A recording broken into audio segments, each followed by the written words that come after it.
here? A couple of things. You can join by going to slido.com and that'll ask for a pin or a code, and that is the hashtag drowning report code. Also, we're about to press record, so just a heads up for everyone. We are recording this session from here on out, and we will be popping this up onto our toolkit.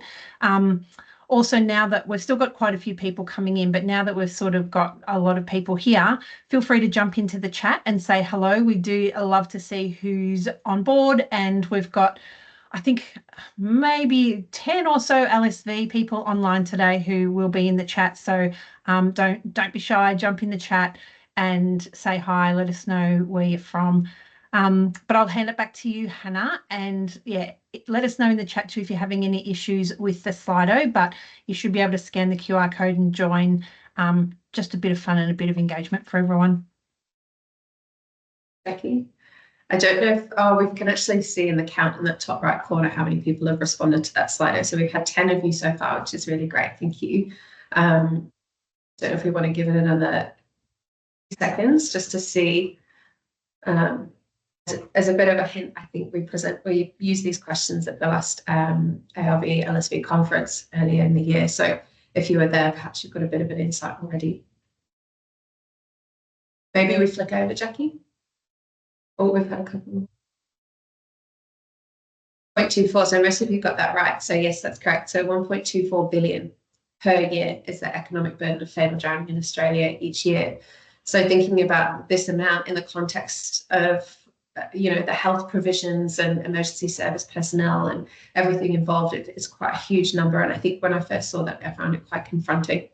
So yes, well done to those of you that got that question right. Next slide, please, Jacqui. So to give you an overview, this is sort of a high-level summary, I suppose, of the drowning statistics we saw last year. So we saw 54 fatal drownings last year, which was a slight increase to what we've seen over the past 10 years.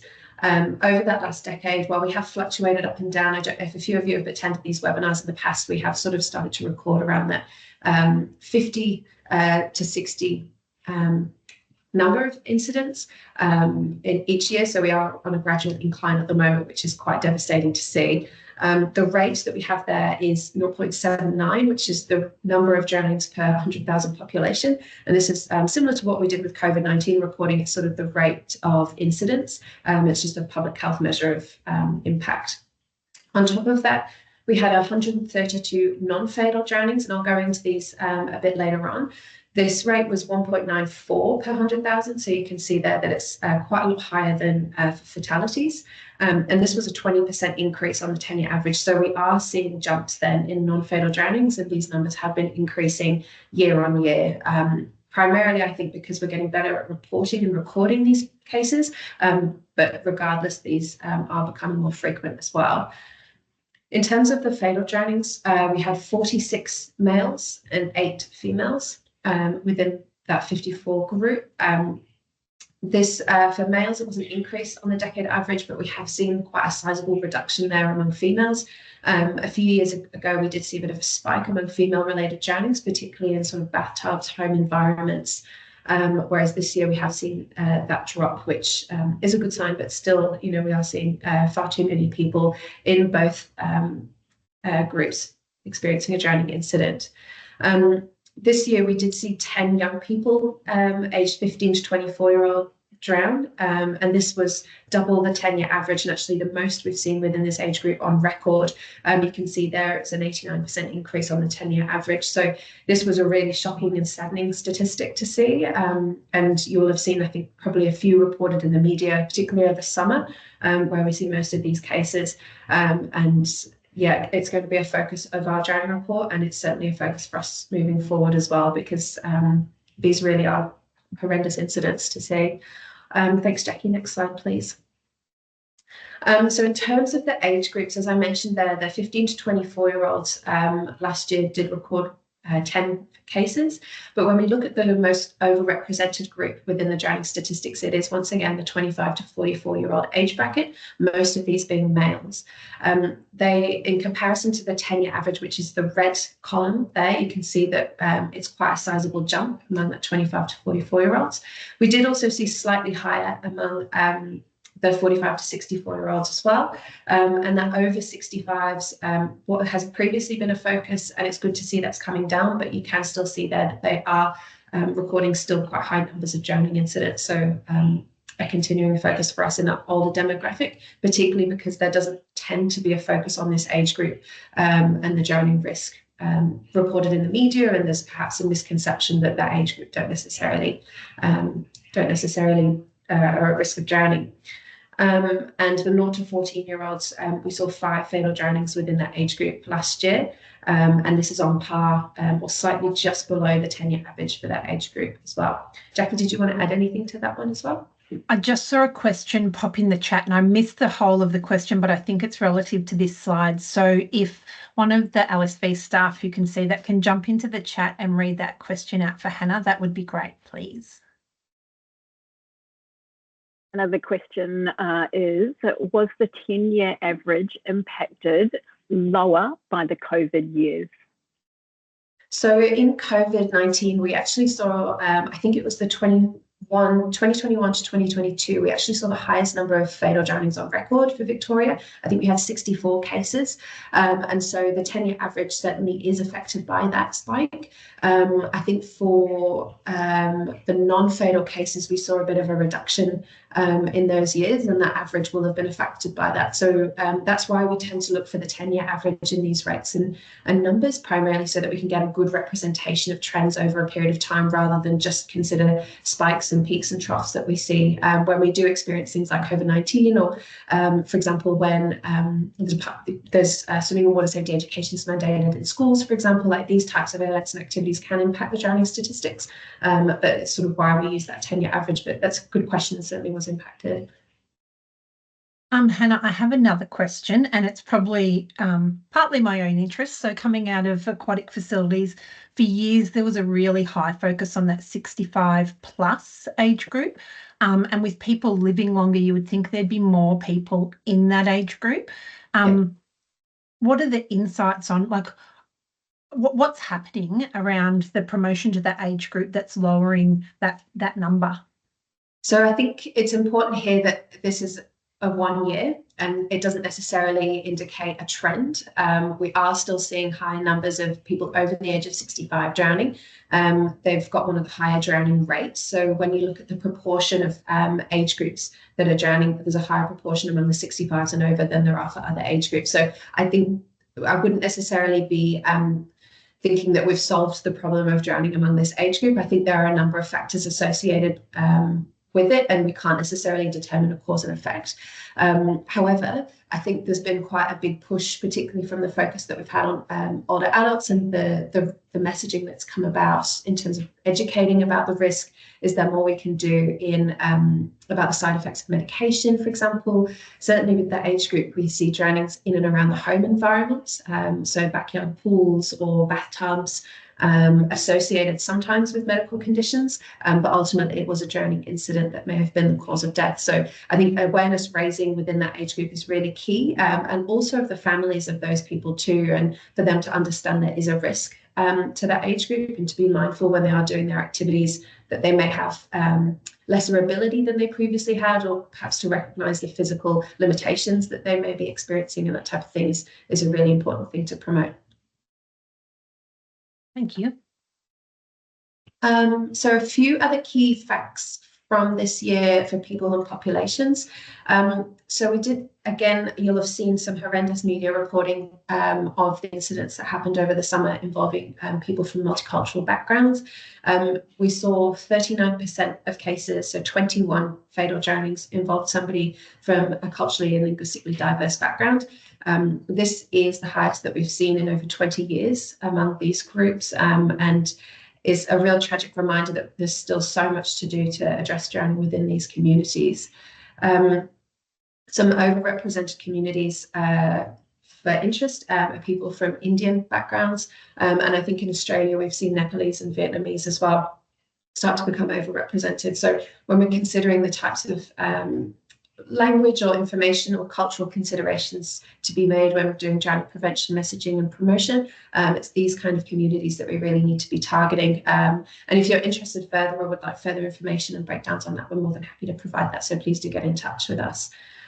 As you'll have seen, 25 to 44-year-olds were the most represented age group, making up just under a third of the cases this year. And this is consistent to what we've seen previously. It is mostly males in this age group. And not surprisingly, I think for this group, it'll be sort of those risk-taking behaviours, swimming in areas that are not patrolled or supervised, taking part in activities like boating or fishing without wearing life jackets. So there's a number of factors there that could be considered potentially among the parents and caregivers of people that are attending your sessions or your facilities, or the people that are actually going and taking part in your activities.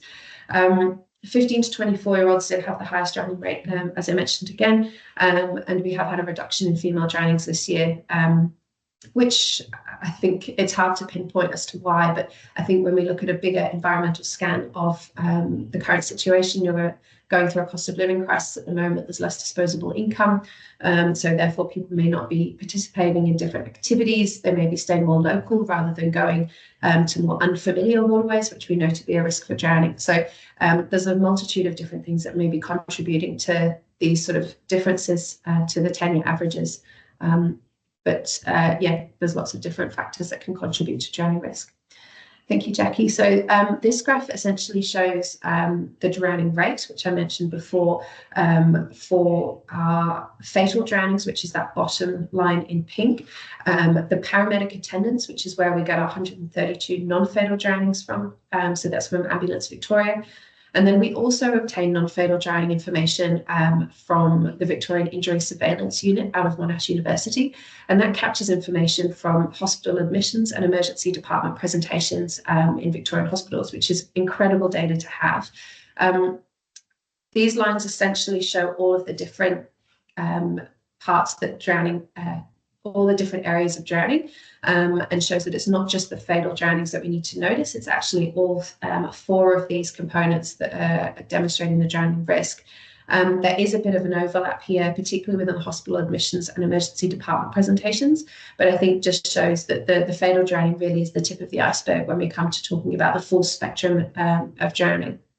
Thanks, Jacqui. So in terms of key places, this year we saw a large amount of incidents within coastal environments. We had 26 fatalities there, which is almost half in comparison to inland and home or other locations.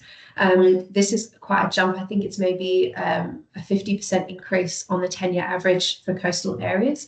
And normally for coastal and inland locations, we see quite an even split. Whereas this year we did see more of that coastal weighting, which is interesting. In that home or other category, so I should have probably prefaced at the start that we can't provide specific details of incidents where there have been fewer than 5 cases. And so what we do with the home or other locations is we may have specific incidents that have occurred within a really specified location. There may only have been 1 incident, so we have to group that as other to try and keep the anonymity of the people involved. So home includes, backyard pools, bathtubs, that type of thing. Other is those more obscure incidents. So maybe an irrigation channel. It could be, I don't know, we've had incidents in tanks and that type of thing. So that's captured in other, as well as public pools. So this is where that category would fall into, is that home or other section. Thank you, Jacqui. So when looking at a breakdown of the types of locations in comparison to the 10-year average, you can see there that coastal locations in the middle, the Bay, Beach or Ocean, we had quite a sizable number of incidents in comparison to that 10-year average. Interestingly, we had less fatal drownings within private or home pool or bathtub locations. This is promising to see that we're seeing a reduction, because previously we've seen quite spikes in home environments. And I think leading to the question earlier about COVID-19, that certainly was a trend during those COVID years, that more people were drowning in and around the home environment, whereas this seems to have petered off a little bit, at least for this year. Public swimming pools, we have got the 10-year average. I think it's approximately 1 per year over the past 10 years. But that tends to fluctuate as well. And then lakes or dams, I think we tend to group these within inland locations, but we've seen about 5 or 6 drownings last year within lake or dam environments. Thanks, Jacqui. Sorry, Hannah, jumping in with another question. Can I just ask, do we normally not separate out lakes and dams? It's only been done because this year there was quite a high number. So it depends how many we see. The type of water that it is tends to be, so I should preface this, public dams and lakes. So they're similar sort of bodies of water in a sense, in that it's there's edges around it and it's easy to, I suppose, the entry and exit and the activities that are done on those types of areas, if it's a public dam, are quite comparable. And it's easier for us to group those if there's been fewer than 5 incidents in both, but combined there's been more than 5. So we can group them just to provide more of a breakdown, because we could lump them into rivers, creeks and streams as well and report them all in one go. But I think actually it just contextualizes it a little more if we're able to separate them out, just to give a breakdown. Good question. Cool. So in terms of places, I think, again, leading back to the COVID question, I think during COVID, we saw approximately 40% of drownings were within the residential postcode of where that person lived. So it was often locals drowning in local waterways and often within those rivers, creeks and streams. Whereas last year we saw 28% within a residential postcode, so that is coming down. But I think in terms of your Water Safety Week and the promotion that you're making from these statistics, is that locals can drown in local waterways. Just because it's familiar water, it doesn't mean that it's safe. And I think there can be an element of complacency when visiting local waters. You know, I come here all the time, I know this entry and exit point like the back of my hand, but just still making sure that people are aware of that water safety needs to be front of mind at all times when going to these areas, I think is a really good message to promote. Likewise, we see regional residents about 1.5 times more likely to drown than metropolitan residents. This is consistent nationally, and it's unfortunately, it can be associated as well with being within a lower socioeconomic background as well, or demographic, because of lack of access to infrastructure and the activities that are sort of more, and locations that are more patrolled and safer to visit. And we saw just under half of incidents occurring within metropolitan waterways. So that's those within sort of that Greater Melbourne region, encompassing the Bay area, as well as rivers, creeks and streams in and around Melbourne, including the Yarra. Thanks, Jacqui. So within the drowning report each year, we provide a list of the top local government areas that are experiencing drowning within Victoria, and we rank them based on the number of incidents we've seen over the past 10 years. Not every local government area is included because, as I mentioned, we're only able to provide information where there's been more than 5 incidents. So those local government areas that haven't had many incidents over the past 10 years are not included for that reason. So to take the top row, for example, the Mornington Peninsula records the most number of drownings every year. I think over the past 10 years, we've had about 54 within that local government area, which is enormous. A key age group for that area is 25 to 44-year-olds. A key waterway is beaches, and a key activity is swimming, paddling or wading, or even walking near water. These columns should be considered independently of one another. It's not necessarily 25 to 44-year-olds at a beach while swimming. These are all independent, but just gives an overview of the key ages and activities and the risks really associated within your area. So it's worth, when the report's released, having a look at these pages. When speaking with government officials, they're actually quite interested in this and can be a great advocacy tool. In terms of the final 2 columns on the end, we have the percentage of drownings involving residents of that local government area, which I think is a really poignant thing to be promoting, because it really tells people about the risks themselves in their own region. And then finally, that last column is a likelihood statistic that we calculate. And so for that top one, there is a 99% chance that there'll be at least 1 drowning a year within the Mornington Peninsula. So I think that in itself is harrowing and is a really good way of demonstrating the risk and the need for action within communities. Jacqui, did you have a question? I do have another question.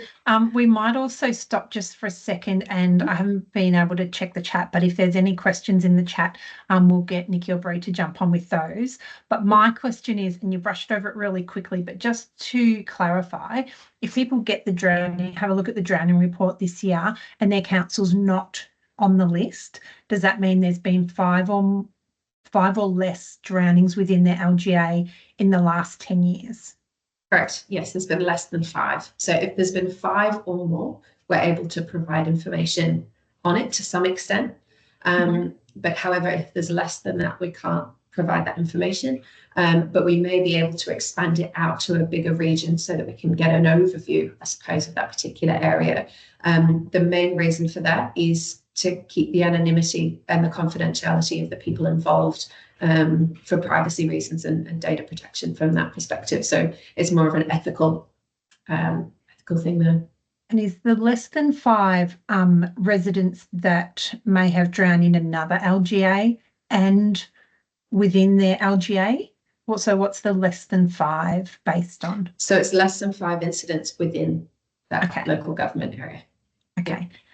Nikki or Bree, can you jump on and let us know, is there any questions in the chat at the moment before we move on? No questions currently in the chat, Jacqui. Okay.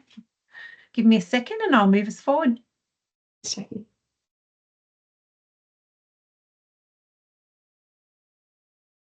So taking us through the main activities. So 40%, just 41% of drownings this year involved intentional entry through swimming, paddling or wading. And so often what we see is people swimming in dangerous waterways or waterways that perhaps don't seem to be particularly risky, and there's a misconception there of personal ability or of the risk to themselves. This is an increase on what we've seen in previous years. Normally we see walking or playing near the water, so accidental entry being quite evenly split, but there was a higher number of swimmers or intentional water entry this year. So walking or playing near water was in about 1/5 of incidents. So this is where they slipped, tripped or fell into the water accidentally. And other activities that we've seen are snorkeling or diving. We've seen quite an increase in the number of drownings involving these types of activities, particularly related to fishing. We know that this can be quite a common thing to be doing when looking for different types of fish, and we've seen quite an increase there, particularly around the Mornington Peninsula area and among culturally and linguistically diverse communities. These types of activities can be quite prominent preceding a drowning. As I mentioned before, we've seen reductions in drownings in and around the home environment, with drownings relating to bathing in bathtubs more than halving, which is a really positive sign, but we have still seen a couple there. And these types of incidents do tend to involve females, young children, infrequently, and older adults as well. So I think in terms of the bathing related drownings, there's a bit of diversity in the types of prevention messaging that needs to be shared. It's sort of preventing slips, trips and falls among older adults, but then appropriate supervision among young children if they're in the bathtub. And then we've also seen a slight reduction there in fishing, boating and craft riding related drowning incidents. So craft riding's anything from a jet ski to a surfboard to windsurfing, that type of thing. Thanks, Jacqui. I think we've got another question coming up. Yep, so this is just another question. So which of these animals causes the most drownings in Victoria? So we've got A, shark, B, a dog, C, a dolphin, or D, a shellfish?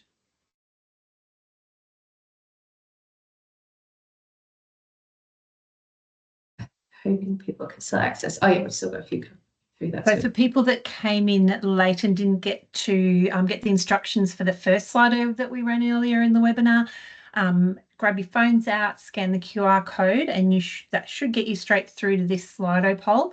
If you haven't got a phone available, or if it's not working for you, you can go to slido.com and pop in the code #drowningreport. We do love our Slido poll here at LSV, and Hannah collects all the data in the background. So please jump on. We've got quite a few people in the webinar. We've only got 12 answers. So we'll give people a couple more seconds, Hannah, and then I'll move forward for you. Thanks, Jacqui. Also, a quick reminder for those that came late, pop a hello in the chat. LSV team's in the chat and always love to say hi. So jump into the chat, let us know where you're from. Perfect. I reckon we're good to click through. So this actually, so I don't know if many of you came to were at the ARV conference, but I asked this question, and B, it was the answer that everybody assumed. While we do see drownings very infrequently resulting from people trying to rescue their pets, actually the answer is D, and this is actually an abalone fish, which was news to me when I Googled it, but this contributes to far more drownings than any of the other animals listed combined.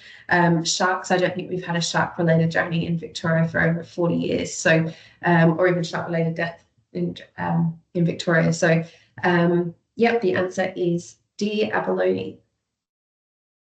Thanks, Jacqui. So this slide talks really about the main risk factors that we see associated with drowning incidents. We know that alcohol or drugs, every year they contribute to about 20% roughly of fatal drownings, and nationally I think it's about 30%. This does tend to fluctuate, and the main reason for that fluctuation is often this information isn't recorded until the coroner's case is closed, and that can take a few years. So while we have said here that 14% recorded alcohol or drug presence this year, as you can see there, 85% remain unknown, and we won't know that information until all of these cases are completely closed by the coroner and the findings are determined. We tend to update this as these closes of the cases come through, but as I said, about 20% tend to record alcohol or drug presence. And that's legal drugs, but also illegal as well. So legal could be a prescription or medication. We are very aware of the impact of environmental changes on drowning risk. We've seen flooding as well as heat waves contributing to people being in and around waterways more than they perhaps would have done had those events not been in place. On average, we see about 2 fatalities each year from extreme weather in terms of heat waves and flooding. This from previous years, there have been people within inland waterways, for example, that have gone to those locations to cool off during those more hotter weather, or they've been caught in floodwaters in those areas. And so there's really important messaging here about if it's hot and they want to go to the water cool off, it's best to go to public pools where lifeguards can keep an eye on them, or the patrolled beaches that will be in place over that period. For flooding, the message really is never to drive through floodwater, always check the weather and the forecast before going out, those types of messages to make sure that people don't get caught out. Because I think what we've seen is people going to look for floodwater and going to look at it and actually end up getting caught into difficulty. So best to avoid the areas at all costs. And then some other messaging relating to life jacket use. So this is something that could be really beneficial to incorporate into Water Safety Week, is that 50% of boating and rock fishing drownings that we saw, a life jacket was not used or it was incorrectly used. And so this is something that's so important if people are doing these types of activities, particularly in areas where, in some areas of Victoria, rock fishing you're required to wear a life jacket. In some areas, if you're rock fishing, primarily because of the huge danger posed in these particular spots. So just promoting life jacket use and getting used to wearing them and familiar with how they work is really important. Thanks, Jacqui. So another question we've got, I think this might be our last one. So what is the economic burden of non-fatal drowning in Australia annually? So this, I suppose while a few of you are filling this in, this is a little more difficult to determine, primarily because we don't yet know the full burden of non-fatal drowning in Australia. And that's due to data limitations and data capture, but we are able to get a good idea based on the data that we do have from ambulance attendances and paramedic attendances and hospital admissions.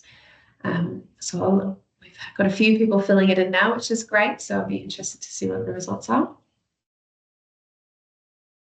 And please, if you do have questions along the way, please do pop them in the chat and we can answer them as we go. Nikki Bree, I'll just do a quick check. Is there any questions in the chat that we need to address before we move too much further? The chat's been very quiet, Jacqui. No questions. Come on, people, get your questions in there for Hannah. Also, this question was one that came up that we asked at the recent conference, and a lot of people had some questions around it. So I'll be interested to see how we go, what people are thinking the figure is here. Hannah, do you remember? I won't go backwards the slides. What was the fatal drowning economic burden figure? The fatal drowning figure is, I think it's 1.24 billion. 1.24 billion. Yeah. Cool. I think I've just seen a question come in the chat about when the report will be made available online. It'll be made available online from the 4th of December on Lifesaving Victoria's website. And I'm sure it'll be all over the socials and everything. So it'll be easy to access then. We have another question, and it is there any chance we could get a link to the Slido poll to share with our families online during Water Safety Week? We'd love to engage them with a poll. That's a great question. I may have to, whoever that is, actually email me and we will see what we can figure out. We can definitely make something work, but haven't done that before. You can also use the questions yourself. So we can share the questions with you that we've got here and the answer choices so that you can use those as well, because I think they're really great to get people thinking more broadly about drowning prevention, which is really good. So we will send a follow-up email to everyone, and that's a great idea, Hannah. We will put these questions in so people can ask. Are we ready to move forward? I reckon. So the economic burden of non-fatal drowning in Australia is... I don't think it wants to move forward. Here we go. There you go. So $188 million. I did a very quick kind of check about just to try and contextualize it because it's such a huge number. So every day, this is equivalent to $515,000. With this, you could buy 24 return first class seats from Melbourne to London every single day. Or you could also buy nearly 3,000 rescue tubes every day. So it just kind of contextualizes a bit just how massive this number is and what the huge impact this is. And as I mentioned as well, we have a good idea of the number of non-fatal drowning, but we don't have the full picture. And so this is likely to be underrepresenting the full burden of drowning on the Australian economy. Thanks, Jacqui. Cool. So in terms of non-fatal drowning, as I mentioned, we had 132 non-fatal drowning incidents last year, which is an increase on previous years. About 2/3 of these incidents were related to swimming, paddling or wading, and many of them involved children under the age of 14. So often within our general overall drowning statistics, we see that young children are more at risk of non-fatal incidents, and the older the people get, they tend to be more at risk of fatal incidents, whereas the reverse is true for non-fatal. So younger children are more at risk of non-fatal, lesser risk of fatal. So most of these cases did involve young children.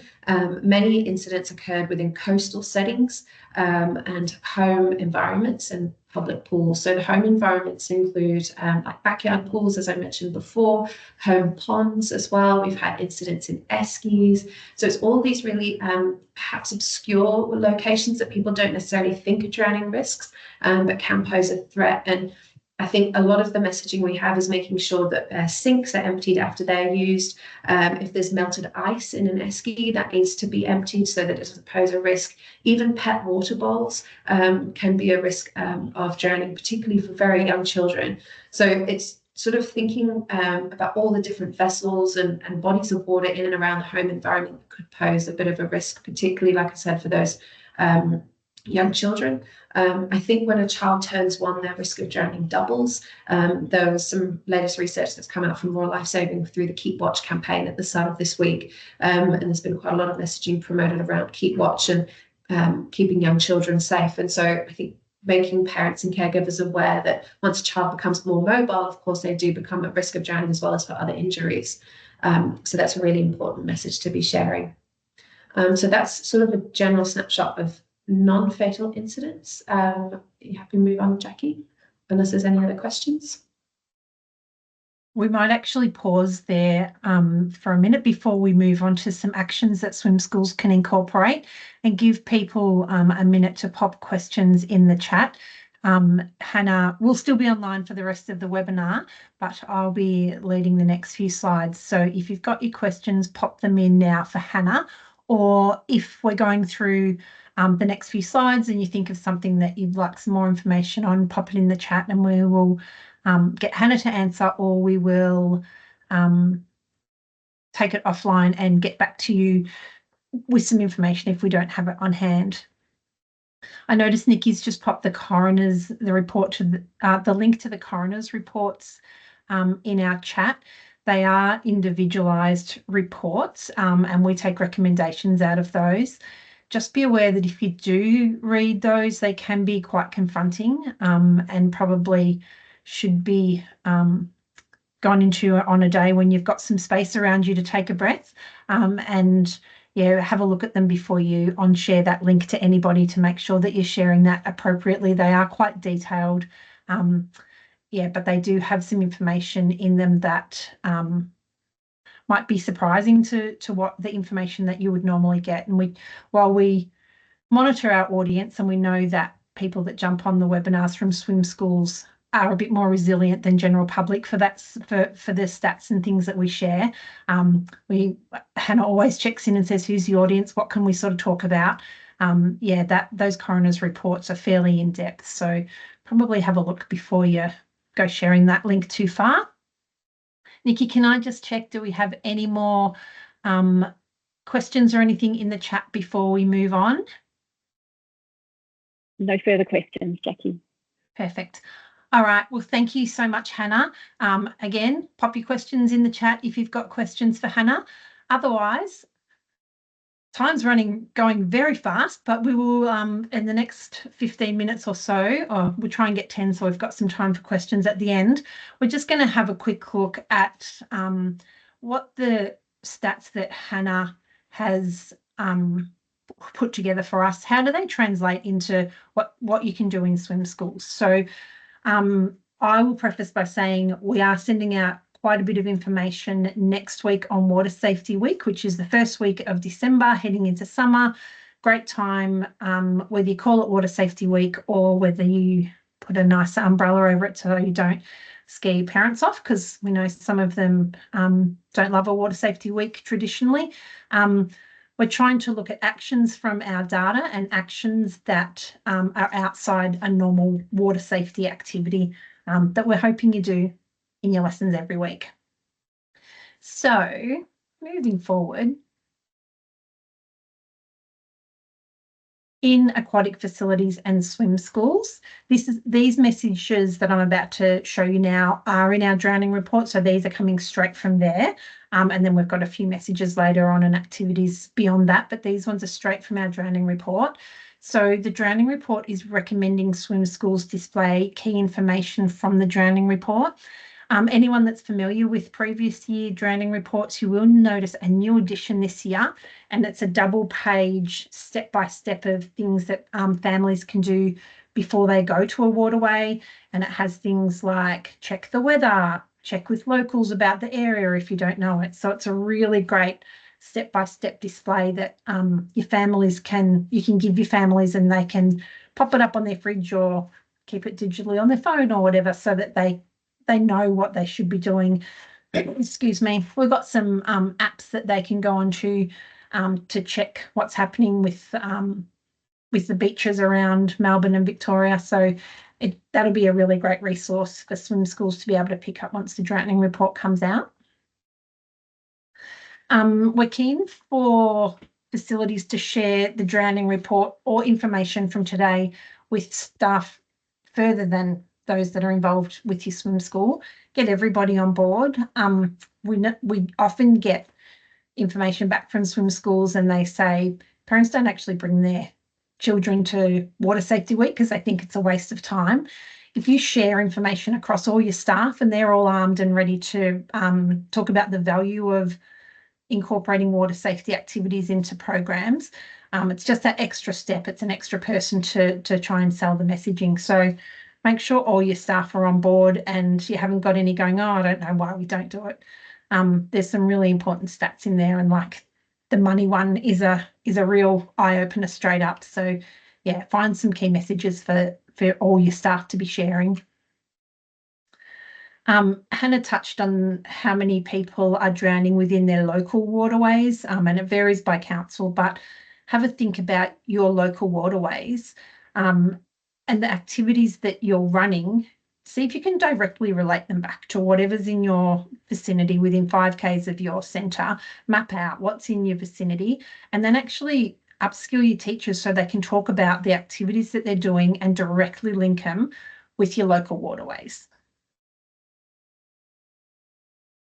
And then Hannah also discussed how there's people, we report on how many people drown in other LGAs. So maybe they live in your local area, but they're going on holidays. So have a talk to the people in your programs and see where are they going for holidays? What else do you need to incorporate into your water safety programs? Are you an hour from a beach or an hour from the Murray River, and that's where a lot of your families go and at Easter or whatever?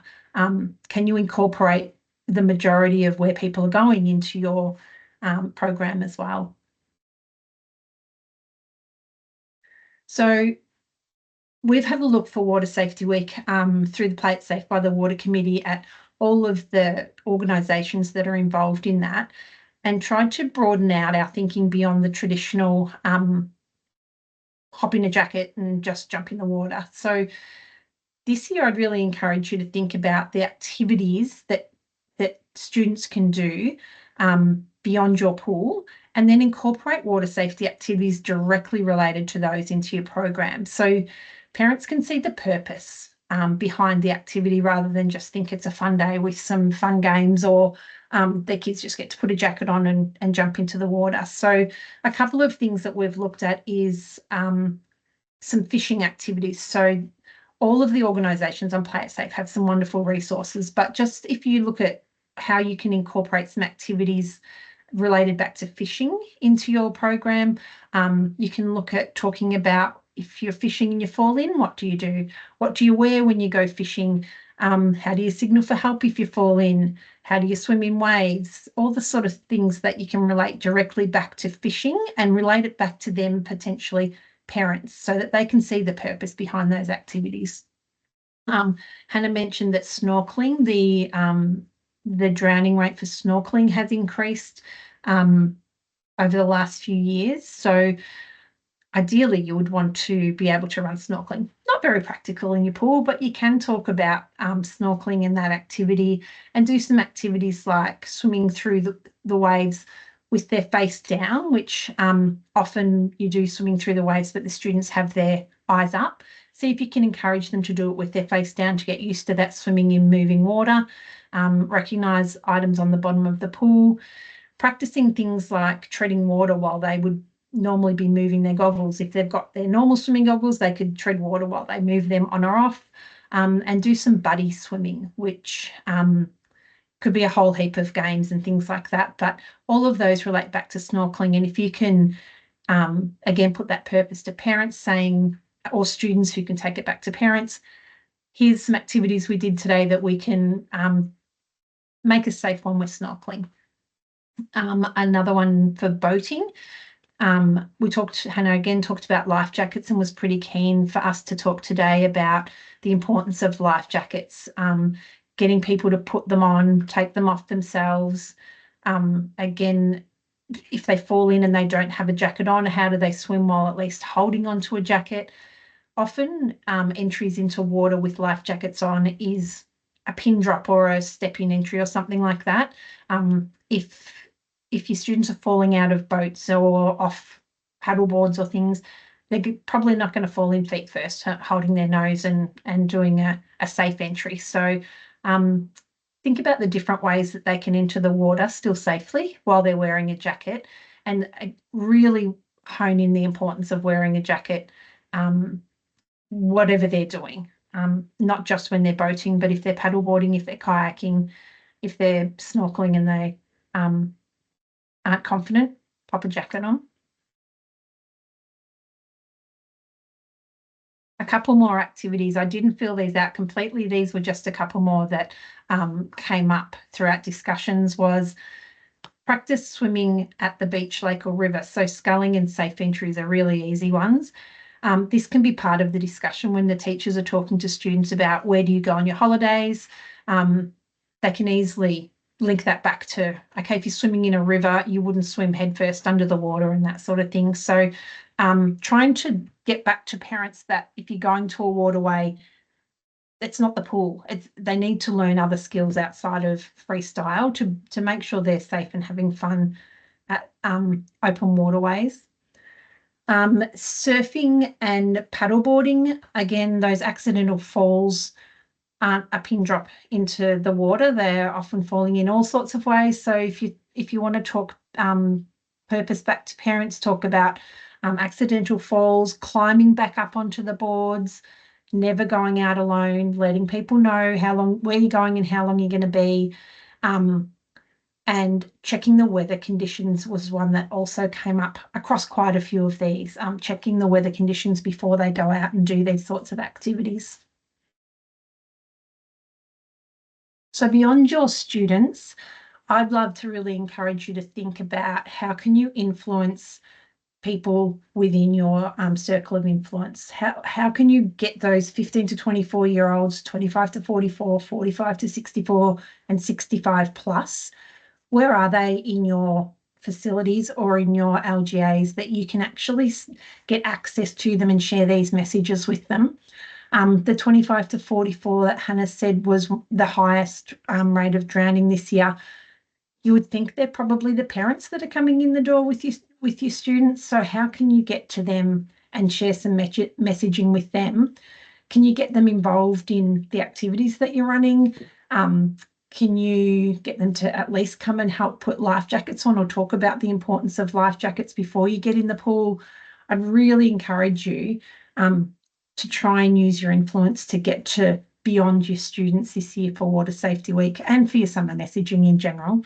It'd be very helpful for us. We try as much as we can, but we really rely on industry to help share our messaging, and that they're a really hard cohort to get to. They're pretty resilient they think they're pretty resilient, and they don't always take messaging first time they hear it. So the more we can get that messaging through from all different angles, the happier Hannah will be next year.